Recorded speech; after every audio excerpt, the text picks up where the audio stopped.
So that I was going to ask some questions, but the questions that came from the audience were exactly the things I was going to ask. So I didn't need to do that. My name is Alan DeLuna, and I'm the Executive Vice President of the AAS. And if you ask what does that mean, it means I do whatever Jim tells me to do. So we try to move forward with that. He did give me a script which I prefer to be able to read. It's type about this big, so I have to have my glasses. But anyway, I've had the opportunity to work for a couple of astronauts that came out of the astronaut program and came into industry. One was a former Air Force pilot and astronaut, and the other was a former naval pilot and astronaut. And sometimes I felt kind of like Tevye standing on top of the roof trying to figure out which way to go with these guys, and occasionally I'm asked which one was easier to work for. So I'm going to use the great Tevye as a philosopher and say, like he said in Fiddler on the Roof, I don't know. They were both very interesting. But now we've got a unique opportunity that we have. In the past, we've had astronauts and NASA folks come out of the government and work within industry to further the programs. Now we have someone that is a unique family, a unique skill set of having come out of the government, go into industry, work in the industry for a few years, and now go back into the government. And we're going to see how that works. I'm sure he's got some interesting things that he's had to work through as he's done that.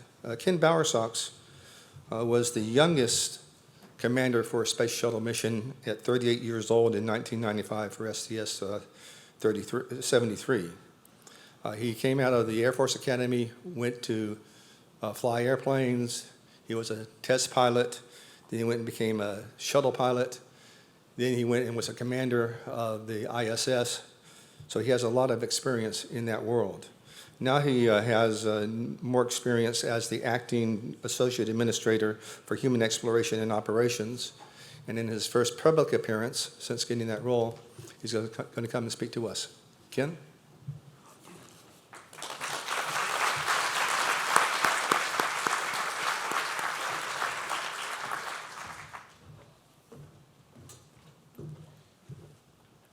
Hey, good morning. It's good to be with you all today. I love these pictures here. They bring back some great memories. The first one, I was about 6 years old, like Jim Morhart, when John Glenn was orbiting the Earth. And I can remember riding around in the family car with my dad, listening to news reports on the radio, and at that moment deciding that's when I wanted to get into aerospace. He had a huge influence on me. And then, in '98, I was training for a flight on the International Space Station, spending a lot of time with Russia, and I was back home on one of the trips, and there was John Glenn in the astronaut gym. I had my first chance to go up and shake his hand, and I'll never forget that. I mean, it was, it's so exciting, I can barely remember anything else from that day. But he was such a gentleman, and it's a privilege to be able to speak at a symposium that's named after him. I brought some slides with me today. This package is a package that we've been using to tell the Artemis story and in a lot of different forums. If anybody has been watching closely, you'll have noticed changes in this package with time, and you'll probably see changes in the future as we iterate internally and with all of our stakeholders in the government and all of our international and commercial partners. And you'll see this package as a kind of a focused communication effort change along as we change with the program. The first chart here isn't an official part of that package, but it's a really important part of what we've been doing in human exploration and operations for quite a while now. It shows you what we call the strategic principles of human space exploration. And if you talk to different people, you'll get different answers on who wrote these. It was, I think, actually sort of a group effort.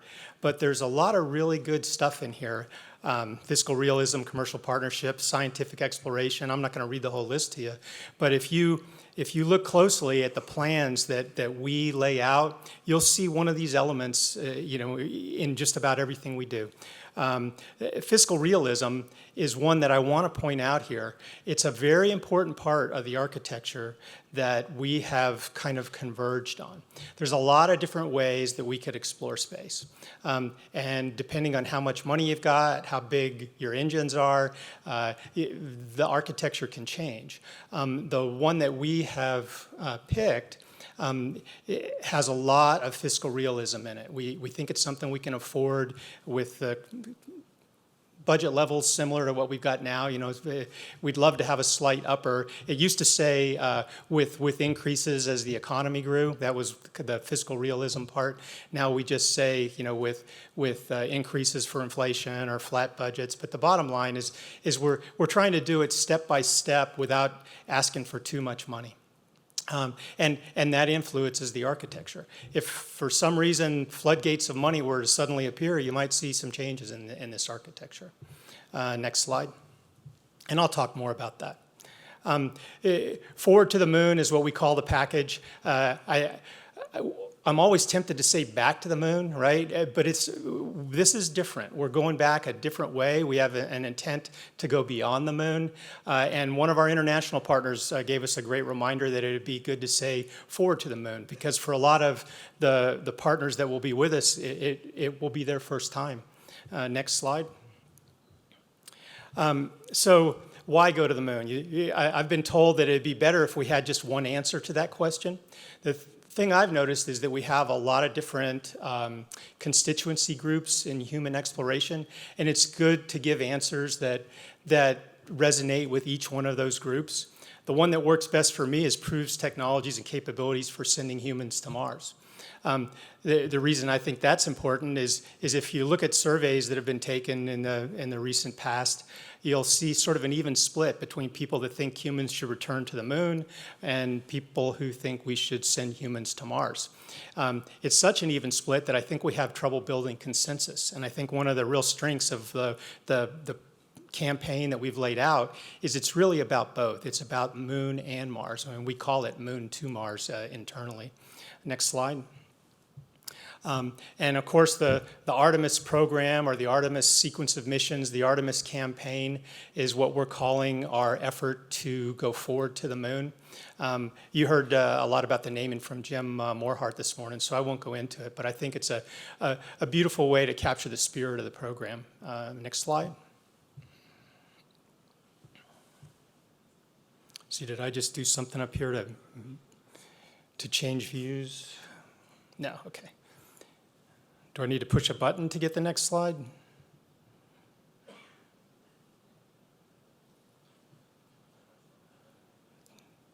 Let's see. I think we got a change in view, but I think I need one more. And now it just went away. Well, I pretty much have them memorized, but could somebody help me here? I'm a big believer in teams, including with presentations. Okay, so it looks like we have a little problem. So I guess I can talk longer about Artemis, but I'll talk a little bit about what you're going to see in the next slide. Hey, there we go. Thanks. Thanks. I mentioned that we're not just about the moon. We're not just about Mars with Artemis and with our exploration campaign. And this slide can give you a little bit of a feel for that. It also will really lay out the fact that low Earth orbit is part of our exploration campaign. A lot of the work that we need to do to go forward to the moon and on to Mars is being done right now in low Earth orbit aboard the International Space Station. A lot of the critical work, understanding how microgravity affects humans in space, and developing more efficient and extremely reliable environmental control and life support systems is being done right now on the International Space Station. And we're learning a lot of important lessons that will help us as we move forward. We're not done yet there. We get to the point where we think we've got it all figured out, and then we learn something new. So there's a lot to be done in low Earth orbit, and I think we're going to find ourselves working in low Earth orbit for a long time. But we want to move out into cislunar space around the moon.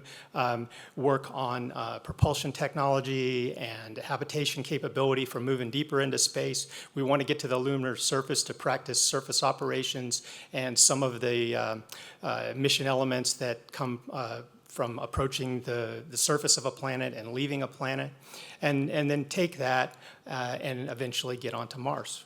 Next slide. So next slide. So back in March, we had a charge from the vice president to accelerate our program. We had initially planned to do a similar campaign with landings on the lunar surface out in 2026, 2028, and we were asked to accelerate to 2024.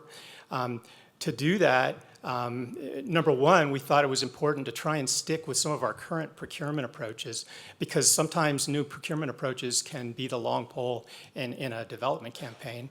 But we also knew we were going to have to look really closely at how our resources and requirements were matched. We would probably need to get additional funding, and we'd need to look at relaxing some of our requirements. And when I say requirements, I'm talking performance level requirements. I'm not talking about standards or safety issues, anything like that. I'm talking about whether we send 4 people to the surface of a planet or to the moon, or 2 people. Things like that can change the cost of your vehicles quite a bit.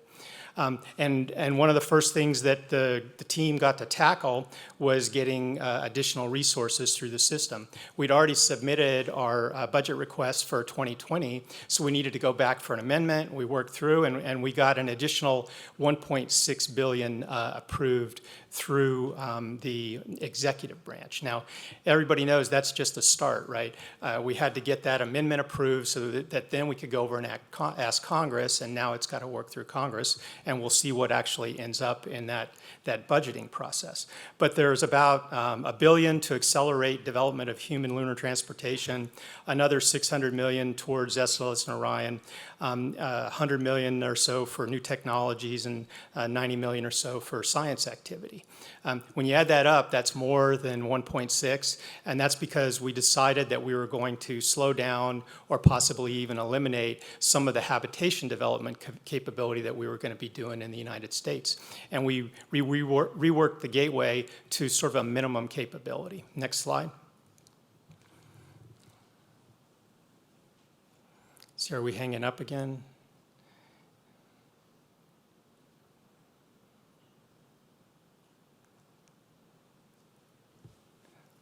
Yeah.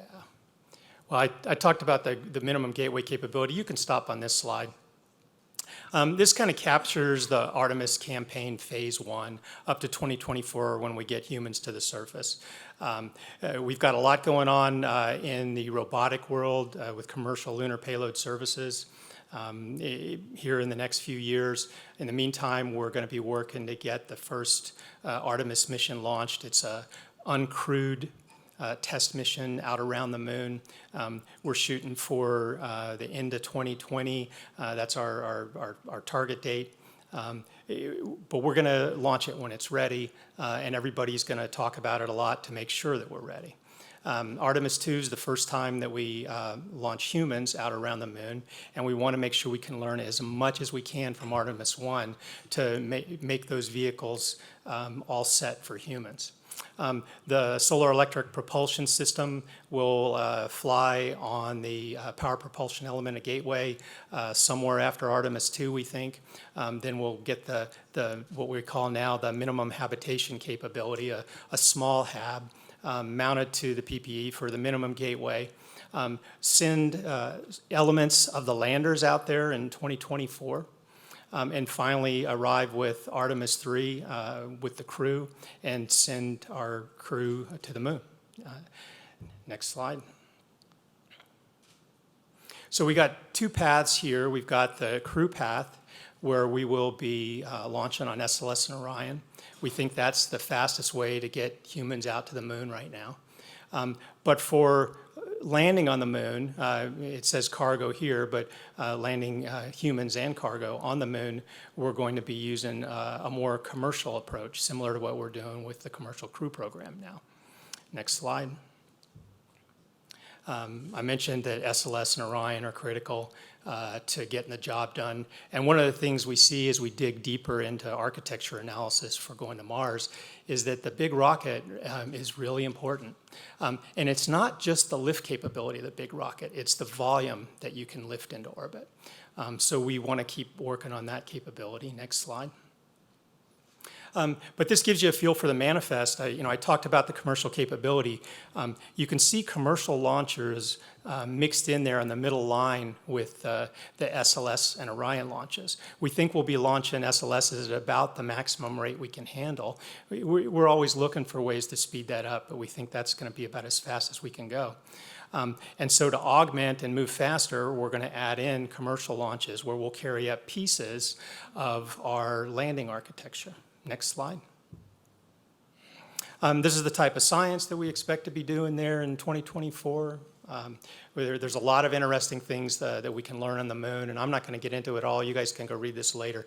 But one of the most interesting things will be to find out where resources are that we might use for future exploration. Next slide. Here's some of the technology that we will need to develop as we move from the moon and on to Mars. Next slide. Next slide. And this is a little more about Gateway, phase 1 and phase 2. You can see when we get out to phase 2, we start bringing in more of the international elements, and Gateway starts to look a lot more like a spaceship, a lot more like a transport vehicle, and less like a space station. Next slide. And that's intentional. Something else that it's intentional is the Gateway is very small, even in its phase 2 configuration. You can see there's the lander docked to the Gateway and the relative size comparison. Next slide. This was what we were looking at as a sort of a commitment from all of our international partners recently. But this changes as we discuss and look at our architecture and talk about our plans. So don't be surprised if you see this change in the future. Next slide. But I want to emphasize that this is what we're going for. We're thinking about Mars. Gateway is about Mars. The propulsion, the habitability capability, the habitation capability to put together a deep space transport like this. And we have to have that runtime on those engines before we're going to be willing to send a crew to Mars with that type of capability. And so that's one of the reasons we want to get the power propulsion element up there so quickly, is we want to get years and years of runtime on those solar electric engines before we send humans off with them. Next slide. And that's part of what we talk about with sustainability too. Once we get there, we don't want to stop. We don't want to just get humans to the moon and then declare the program over. Same thing with Mars. We want to keep exploring beyond Mars someday. And we want to start the thought process with the Gateway, with our lunar surface activities, and eventually with the activities on the surface of Mars. Next slide. So this is kind of the rah-rah, get off the stage chart. We're very close to the capability to do what we want to do going to Mars. It's time to test it going forward to the moon, and all of us in human exploration are excited to have the opportunity. So thanks for the attention today. I've got maybe a couple minutes, I think, here for questions.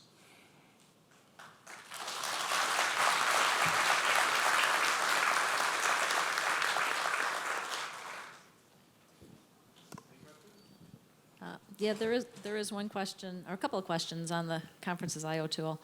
What do you expect to be the necessary technical expertise and skill sets for the next generation of astronauts? Well, I get that question a lot. I used to get it even more often back when I worked at Johnson Space Center in flight crew operations, like Janet here. And honestly, I think the skills will change as our missions change and as society changes.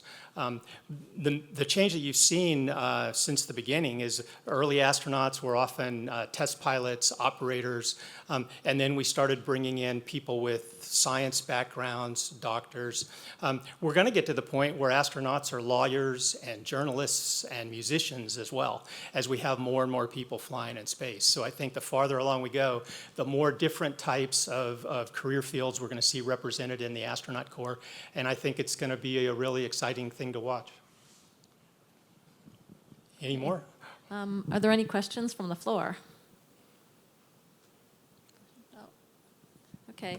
There is, let's see, we have another one. So even with frozen design, hardware construction for human spaceflight is not something that occurs overnight.